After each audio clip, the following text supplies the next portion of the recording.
இன்னைக்கு இந்த காலை வேளையில் உங்க வாழ்க்கையில நீங்க எடுக்கிற தீர்மானங்கள், நீங்க செயல்படுகிற விதங்கள், ஒருவேளை அதெல்லாம் வாக்குத்தத்தத்துக்கு ஏற்றதா இருக்கலாம்.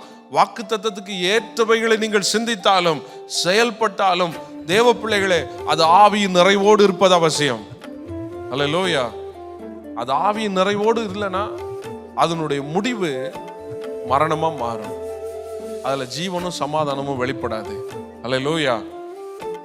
காரியம் வாக்குத்தத்தத்துக்கு ஏதுவானதுதான், சுதந்திரிப்பதற்கு ஏதுவானதுதான். ஆனால் செயல்படுகிற விதம் தேவ ஆவியில் நிறைந்திருக்க வேண்டும். பரிசுத்த ஆவியானுடைய பலத்தில் நிறைந்திருக்க வேண்டும். ஆண்டவருடைய சமூகத்துல வரும்போது எப்படி வரணும் தெரியுமா? ஆண்டவரே, என் காலத்தை உம்முடைய கரத்துல நான் தருகிறேன். என் நாட்களை எண்ணுகிற அறிவை எனக்கு தாரும். உங்க சித்தம் என் வாழ்க்கையில நிறைவேறட்டும். அல்லேலூயா.